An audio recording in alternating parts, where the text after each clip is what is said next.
I've been wanting to put this down on paper for a while now. I'm not entirely sure why. Maybe it's just to unburden myself to let it all out. Or maybe it's because, for most of my life, I've felt invisible, like I was erased from my own story. Writing this feels like evidence that I'm real, that I exist. I'm not looking for pity or anything like that. Honestly, I don't even know if anyone will read this whole thing. It's going to be long. But it's my truth, my life, and I'm claiming it. I'm an 18-year-old guy, and this is my story. I've been sick since the moment I came into the world. Not the kind of sick you recover from with rest or medicine, but the kind where doctors give you an expiration date. They told my parents I wouldn't make it to age 5. When I did, they said 10 was my limit. Yet here I am at 18, defying their predictions. My childhood wasn't spent on playgrounds or at birthday parties. It was in hospital rooms, surrounded by sterile white walls and the constant hum of machines. If you've ever heard that relentless beeping, you know the sound becomes part of you. That was my reality. I was born in November, or so my aunt told me. The details are fuzzy, but I've heard the story enough times to feel like I lived it. The doctors warned my mom that carrying me could kill her. She had a heart condition, and my own health issues were already clear on the scans, a condition that promised a short, painful life. But she was stubborn. She said even one moment holding me would be worth it. She never got that moment. She passed away right after I was born. My dad was there when it happened. From what I've been told, his grief turned to rage the second he laid eyes on me. To him, I wasn't a son. I was the thing that took his wife away. From day one, I was branded a killer. I didn't understand it as a baby, of course, but the weight of that label followed me. I wasn't the only child, either. My brother, Ryan, a year older, was everything I wasn't.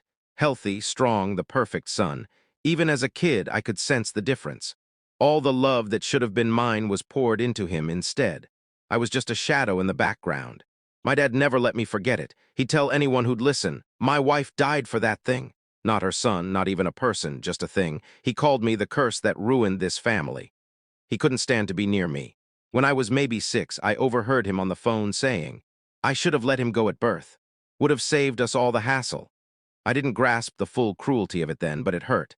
I remember curling up in my hospital bed, tears soaking the sheets, feeling like maybe I wasn't meant to be here. My condition was relentless. My lungs were weak, my immune system weaker. A cold for other kids was a week in the ICU for me. My life was a loop, get a little better, go home for a bit, then back to the hospital. The nurses knew me by name. One called me part of the furniture with a sad smile, and I laughed, but it stung. They were kind, but their eyes always held that same pity. They didn't think I'd make it to adulthood. My dad rarely visited. When he did, he'd hover by the door like getting too close might infect him. Sometimes he'd mutter, "You're the reason she's gone, don't forget it." Or, "You're just burning through everyone's money." Once, when I was 7, he tossed my hospital meal in the trash and said, "Why feed something that's already dead?" A nurse saw it happen. Her face froze, but she didn't say anything. No one ever did. Dad figured out early on that my illness could be a tool. He'd sign up for charity events, church drives, even online fundraisers, all supposedly for my medical bills. He'd play the part of the grieving single father, voice cracking just right on the phone. "Every cent helps. My boy doesn't have long." But when the call ended, he'd smirk. That money never reached me. Instead, I'd see photos online. Him and Ryan at amusement parks, fancy diners, or beach resorts. The captions read, "Cherishing moments with my true son." Guess who wasn't in those pictures? I'd scroll through them from my hospital bed, tubes in my arms, chest aching, watching my suffering pay for Ryan's adventures. I did the math when I was older. Between the fundraisers, donations, and campaigns, he'd raked in at least $50,000. Money that could have eased my pain, upgraded my equipment, maybe given me a better shot. Instead, it funded Ryan's vacations. That number stuck with me, not just the dollars, but what it meant. My pain was worth a theme park ticket to him. But there was light in the darkness. My Aunt Leela was my lifeline. She couldn't have kids, and after my mom died, she stepped in like I was her own. She sat with me through endless nights when my lungs felt like they were collapsing. She brought me comic books, sketch pads, anything to keep my mind off the hospital walls. She never saw me as a burden or a mistake. She made me believe maybe my mom's sacrifice wasn't for nothing, that I was worth something. But even she didn't know the full extent of my dad's cruelty. She saw he was distant, that he barely visited, but she didn't hear the venom he whispered when no one else was around. She didn't know about the stolen donations or the trips he took with Ryan while I lay in bed. Once, when I was 10, Dad put on an act for her. He showed up with a bag of takeout, something he never did. "Got you something, kid," he said, patting my shoulder stiffly.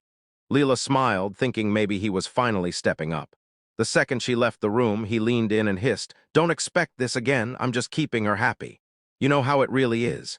Then he grabbed the food, crushed the bag, and threw it out. When Leela came back, he said I wasn't hungry. I stayed silent. What else could I do? She didn't see the whole picture, just glimpses of his coldness. At family gatherings, I was invisible. People would ask, "How's your other son?" And Dad would brush it off with, "Ryan's thriving," then pivot to my brother's latest achievement. I'd sit there, quiet, fading into the background.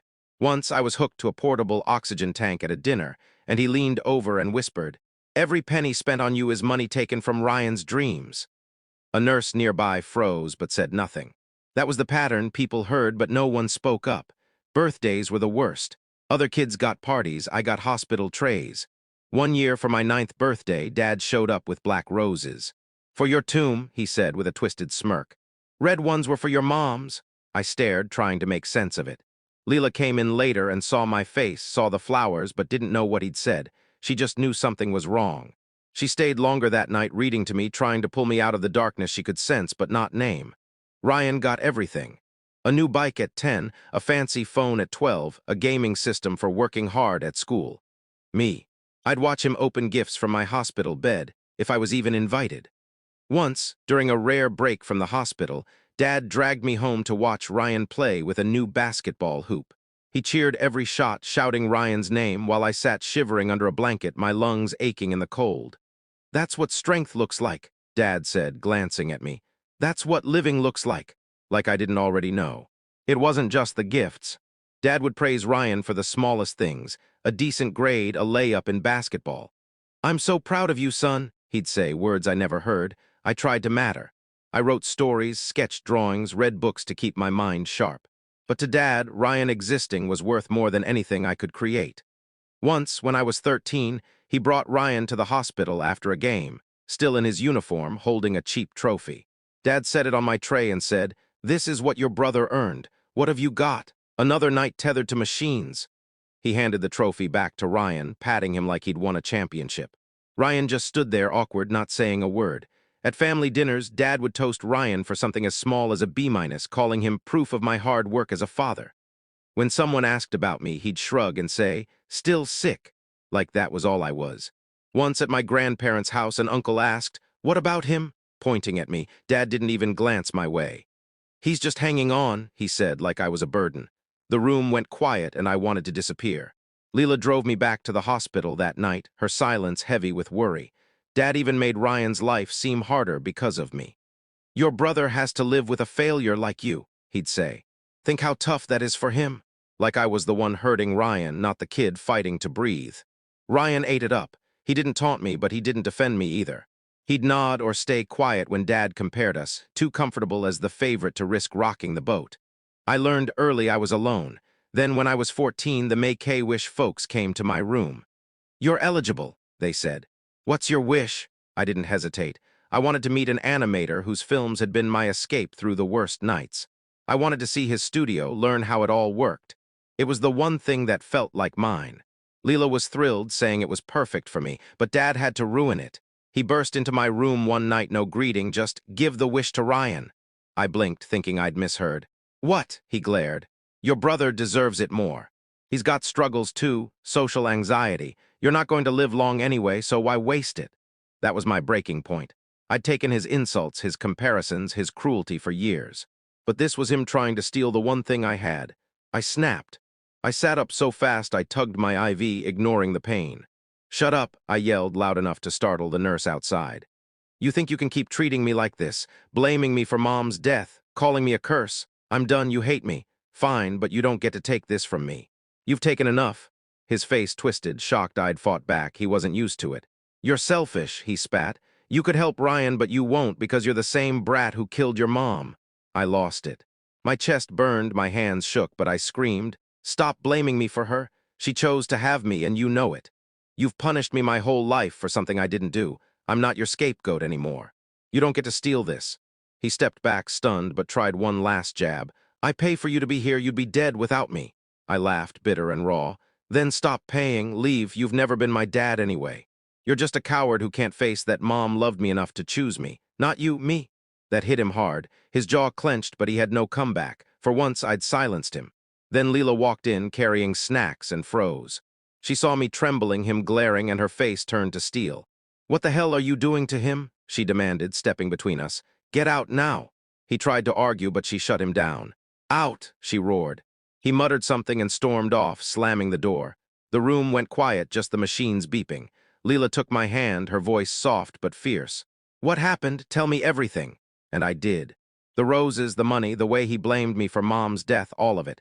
By the end, she was shaking, torn between tears and rage. "He's done," she said. "I'll make sure of it." 2 days later, Leela called Child Services. She didn't tell me at first, not wanting to raise my hopes. But that day in the hospital, when she saw him looming over me, something in her snapped. When 2 women from Child Services arrived, clipboards in hand, I wasn't shocked. "We're here because of concerns about your father," one said. "You're safe, just tell us your side." Normally, I'd have clammed up, scared he'd retaliate, but Leela was there, her presence giving me strength. So I told them everything, the roses, the stolen money, the way he called me a corpse. I told them about the wish fight, how he tried to take it from me. "Ask the nurses," I said. "They've heard him." They did. They talked to the staff, the ones who'd known me for years. And those nurses, who'd always looked at me with pity, finally spoke up. They confirmed the whispers, the cruel comments, the times he'd sneered while I was hooked to machines. When the women returned, their faces were grim. "You didn't deserve any of that," one said. "It's going to stop." Hearing that felt like a weight lifting off my chest. The court's investigation laid it all bare. Of the nearly $200,000 Dad owed, some went back to the charities he'd conned, but over $120,000 was awarded to me for years of neglect and abuse. The rest was fines. For once, the money he'd exploited me for was coming back to me. When he got the call about the judgment, he lost it, screaming that the money was his, that I'd lied to ruin him. He stormed into the hospital, ranting about Leela brainwashing me, about how the state couldn't control him. But he was yelling in front of officials now. "I won't pay a cent for that brat," he shouted. Security dragged him out as he cursed, and I watched, feeling like the tide had finally turned. Leela didn't stop there. She filed to adopt me, saying she'd wanted to for years but needed proof of danger. Now she had it, witnesses, Child Services, the court. "He won't hurt you again," she promised. Dad kept trying, calling the hospital with fake concern, but Leela shut it down. "No info without my approval," she told the staff. One night he showed up, pounding on the nurse's station, demanding to see me. "He's my son," he roared. The nurses held firm, and security hauled him out as he screamed, "You can't erase me."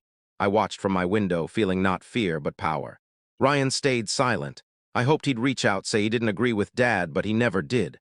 I stopped waiting for him to be a brother. The best part? My wish came true. With Dad out of the way, Leela made sure it happened.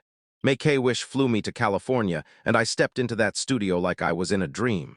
The animator I admired shook my hand, said he was honored to meet me. Me, not Ryan. I toured the offices, watched artists work, even pitched a silly idea they jotted down. For 2 days, I was just a kid, not a patient or a burden.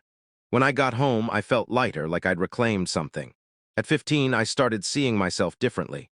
I wasn't the kid swallowing Dad's venom anymore. I'd fought back, watched him unravel. Then, months later, the animator emailed me a sketch, a character that looked like me with my messy hair and skinny frame. "Meeting you reminded me why I do this," he wrote. I stared at that email, stunned. Dad had said I'd never matter, but here I was, inspiring someone I looked up to. Then came the real shock. Leela showed me a teaser for the animator's new film, and there was my character in the background. When the movie dropped, I saw my name in the credits. My name on screens worldwide. Fans loved the character, making memes, art, even cosplay. My inbox filled with messages. "Your character gave me hope. Thank you for being you." Me, the kid stuck in a hospital bed, was inspiring strangers.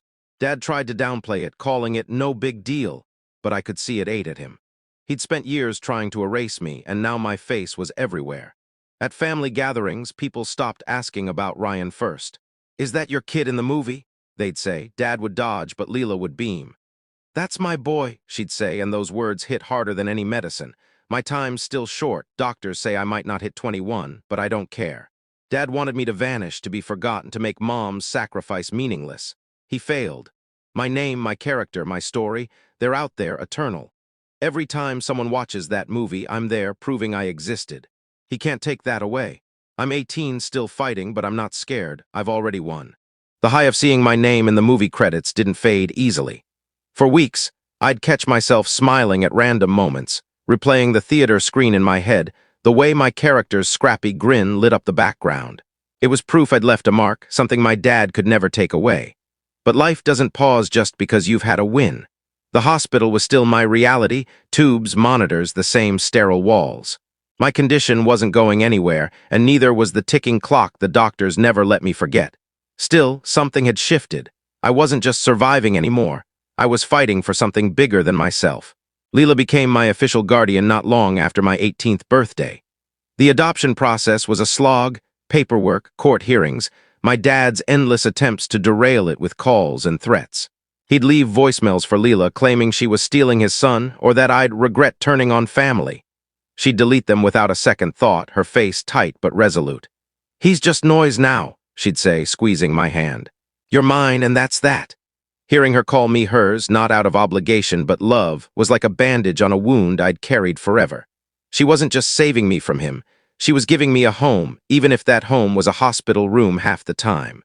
School was tricky. I'd never had a normal classroom experience, bouncing between hospital tutors and homeschooling when I was stable enough.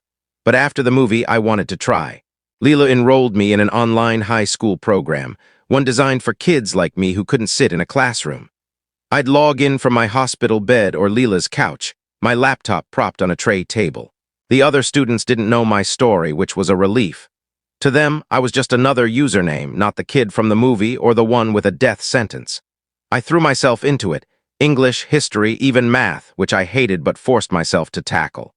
I wanted to prove I was more than my illness, more than the kid my dad called a waste. One day, during a virtual literature class, we were analyzing a book about resilience. The teacher asked us to write about a time we'd overcome something. I froze. My whole life felt like one long battle, but putting it into words for strangers was daunting. I started typing anyway, about the hospital, the black roses, the way I'd screamed at my dad that day in the hospital room. I didn't mention the movie, that felt too personal, but I wrote about standing up to him, about choosing to believe I was worth something. When I hit submit, my hands were shaking. A few days later, the teacher sent me a private message. "Your story moved me. You're stronger than you know." I read it over and over, feeling that same lightness I'd felt in California. Another stranger saw me, not just my sickness. The movie kept rippling through my life in ways I didn't expect. Fans online kept the character alive, posting fan art and theories about his backstory. Some even found my real name, connecting the dots to the credits. My inbox filled with more messages. Kids saying my character made them feel less alone, adults thanking me for reminding them to keep going. One girl, maybe 15, wrote, "I'm in the hospital too. Seeing your character makes me think I can be more than this place." I cried reading that, not out of sadness, but because I'd done something real. My dad had spent years saying I'd never matter, but these strangers proved him wrong every day. Ryan was a different story. After the court case, he went radio silent. I'd see him in family photos Leela's relatives posted online. Him at a basketball game, him at prom, always smiling, always the golden boy. Part of me wanted to hate him. He'd soaked up Dad's praise, never once sticking up for me. But another part wondered if he was trapped too, just in a different way. Dad's love came with strings. Ryan had to be perfect, or he'd face the same venom I did. Still, he never reached out, and I stopped hoping he would. I had Leela, my art, my story. That was enough. But then, about 6 months after the movie dropped, Ryan showed up. It was a quiet afternoon, just me and Leela in my hospital room. I was sketching on my tablet, working on a comic I'd started about a kid who turns his pain into superpowers. The door creaked, and there he was, standing awkwardly in his varsity jacket, holding a plastic bag from a gas station. Leela's face hardened, but I waved her off. I wanted to hear him out. "Hey," he said, voice low, like he wasn't sure he was allowed to speak. "Can I sit?" I nodded, and he pulled up a chair, setting the bag on the floor. It had chips and soda, the kind of junk we used to sneak as kids before I got too sick for it. He didn't look at me right away, just stared at his hands. "I saw the movie," he finally said. "That character, it's you, right?" I nodded again, waiting. He shifted, uncomfortable. "It's cool, like really cool. I didn't know you could do something like that." I didn't know what to say. Part of me wanted to snap. "You didn't know because you never cared." but he looked small, not the golden boy Dad propped up. "Why are you here?" I asked, keeping my voice steady. He sighed, running a hand through his hair. "Dad's worse now. After the court thing, he's angrier. Keeps saying you ruined his life, stole his money. I didn't know he was doing all that stuff, taking the donations, saying those things to you. I swear I didn't know." I wanted to believe him, but years of silence made it hard. "You knew enough," I said. "You heard him compare us, put me down. You never said anything." His face crumpled, and for the first time I saw guilt. "I was scared," he admitted. "If I argued, he'd turn on me. I thought you were okay with Leela." "I didn't know how bad it was." I laughed, sharp and bitter. "Okay, I was in here fighting to breathe while you were at Disneyland on my medical funds." He flinched, and I saw it land like a punch. "I'm sorry," he said, voice breaking. "I should have done something, I just didn't know how." He reached into the bag and pulled out a small sketchbook, sliding it across the tray. "I found this in your old room, thought you might want it." I opened it, and my breath caught. It was one of my first sketchbooks, filled with childish drawings of heroes and monsters, things I'd scribbled when I was 8 or 9. I'd forgotten it existed. "You kept this?" I asked, softer now. He shrugged. "Didn't want Dad to throw it out." We didn't fix everything that day. There was too much hurt, too many years of him standing by while Dad tore me apart. But it was a start. He visited a few more times, awkward at first, but slowly we found things to talk about. Movies, games, anything but Dad. I don't know if we'll ever be close, but I stopped seeing him as the enemy. He was just a kid caught in Dad's web, same as me. Dad, though, didn't let go so easily. He couldn't show up at the hospital anymore. Leela made sure security had his picture. But he'd send messages through relatives, claiming he'd forgive me if I dropped the restitution order. Leela laughed when she heard that. "Forgive you?" she said. "He's the one who should be begging." I didn't respond to him. The money started coming through, though, in chunks. Leela set it up in a trust for my medical bills and whatever future I might have. "It's yours," she said. "Use it to live, not just survive." I kept drawing, pouring my energy into my comic. It wasn't just a hobby anymore, it was my way of taking control. The main character, a kid who turns his scars into armor, was me in every way that mattered. I posted pages online, and to my shock, people loved it. Fans of the movie found it, and soon I had a small following. An art teacher from my online school offered to mentor me, saying I had raw talent. For the first time, I started dreaming of a future. Not a long one, maybe, but one where I left more than just a movie cameo behind. One night, I got an email from the animator again. He'd seen my comic online and wanted to meet. Leela flew me back to California, and this time, he didn't just shake my hand. He offered me a chance to pitch my comic as an animated short. "You've got a voice," he said. "The world needs to hear it." I couldn't speak, just nodded, tears stinging my eyes. We spent hours brainstorming, and by the time I left, I had a contract in hand. It wasn't a guarantee, but it was a real shot at telling my story my way. Back in the hospital, I was sketching late one night when Leela walked in, holding her phone. "Look at this," she said, grinning. It was a fan video, a montage of my movie character set to music with thousands of comments. "You're a hero to them," she said. I shook my head, embarrassed, but she grabbed my hand. "No, you are. You've been fighting since the day you were born, not just to live, but to be seen. And now the whole world sees you." I'm 19 now. The doctors still don't sugarcoat it. My time's limited, maybe a few years, maybe less. But I'm not afraid anymore. My dad wanted me to disappear, to be a footnote in his story. Instead, I'm the one on screens, in comics, in people's hearts. Every sketch I post, every message from a fan, every time Leela calls me her boy, it's a middle finger to him. I'm not just hanging on, I'm building something. And when my time's up, I'll leave behind a legacy that screams, "I was here." That's my victory.